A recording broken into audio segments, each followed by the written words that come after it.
Hey everyone, how's it going? You're watching Corgi Lumpur. Are you still stuck at the same miserable job where everyone and everything around you keeps bothering you? Whether that's your gossiping coworkers at the pantry who spend more time there chit-chatting and plotting how to backstab one another over doing actual work? Or maybe it's the miserable paycheck that you've been getting for the last many years without a single raise or adjustment for inflation. You've been getting the same paycheck for the last 2, 3, 4, 5 years. Or maybe it's that toxic manager who keeps rewarding your hard work and perseverance with even more work every single time. Well, in today's video, let me talk to you about the culprits who are most likely responsible for your misery at the office and also the misery of white-collar employees in offices worldwide. And those culprits are Iran and Israel. That's right, folks. Iran and Israel are both responsible for how so many office workers are stuck at their miserable jobs that they hate, that they want to get away from every single time, but they can't seem to make the time or effort to dig themselves out of that hole. And the reason for that is, for the last many weeks, there have been so many people, especially people who are employees, who are working in white collar, who have been obsessed about these two countries, Iran and Israel. And most of these people who are obsessed are living anywhere from like 2, 3, 4, 5,000 miles away, all the way to 10,000 miles away. That's right. These people are living anywhere from like an 8-hour to 20-hour flight away from these two countries in question, yet they're super concerned that they must be checking their phones obsessively about the latest conflict that's happening in the Middle East. What does this have to do with you? There have been so many of my friends and family who have both been sending me messages, sending me news stories, and even people talking about it on the street as if it's a form of conversation, which I guess it is for many NPCs out there. It's a topic of interest because it's the current thing that's happening. And I even heard people out on the street the other day listening to freaking podcasts and the news about Iran and Israel. And we live in a part of the world where we're 6,000 miles away, I think. It's ridiculous. And a lot of people often wonder why they're still stuck where they are. Still stuck in misery, still stuck with their miserable paycheck every single month, still stuck having to go to work every single morning to face the people that they fucking hate, still stuck counting down till Friday, but it's just Tuesday afternoon and they can't wait for another 2 days till it's Friday again so they can finally not have to see all these people, not have to deal with all these people. And the cycle keeps going on and on and on. It's because of Iran and Israel. 6 months before this was India and Pakistan. 6 months before that, that was a year ago at this point, it was Syria and Palestine. A year before that, Russia and Ukraine. All these different countries are responsible for the misery of office workers worldwide because they can't seem to stay away from the news. They can't stop checking their phones. They can't stop reading articles that are posted by the mainstream media in the countries where they live in. They can't stop sharing all these different news stories to every single person who's on their contacts list on their phone.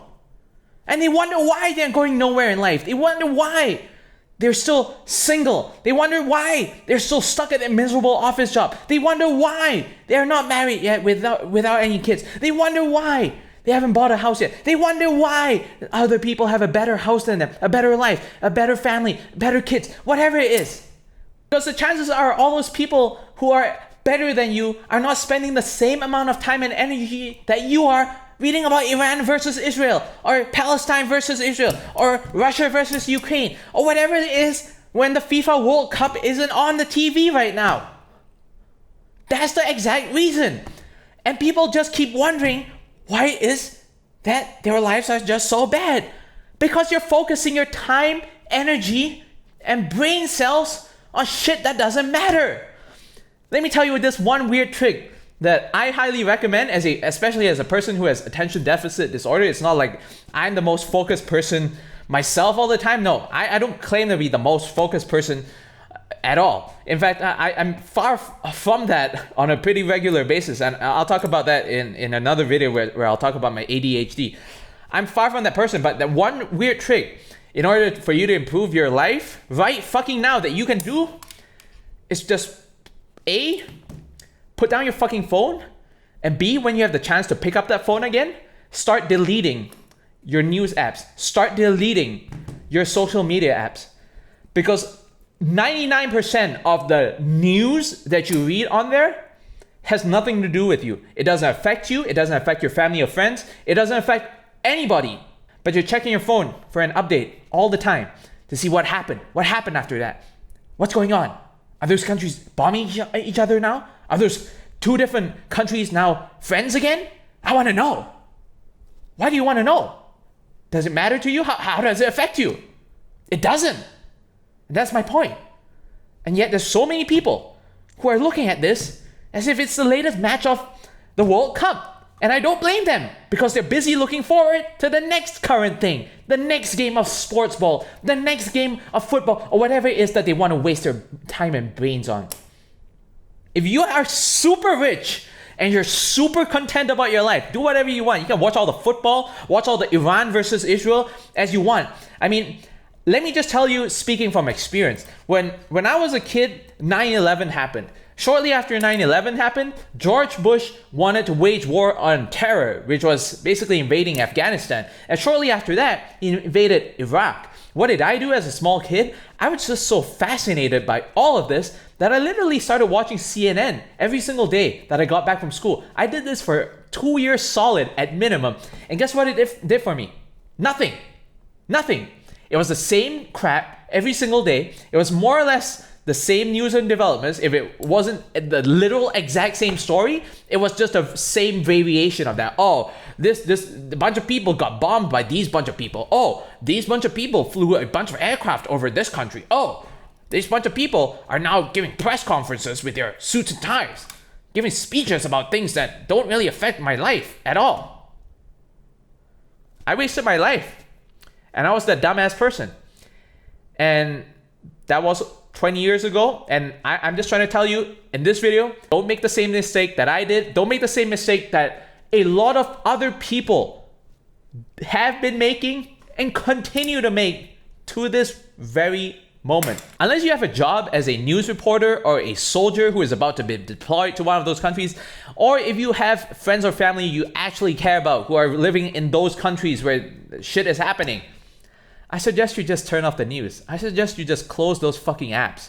Stop wasting your time and start doing something productive with your life, because once you do, I assure you, you'll become a happier person. You'll free up more headspace. When you free up more headspace, which by the way is a very underrated concept, you start being able to do a lot of greater things that you personally wouldn't even have believed that you could do before you change your life.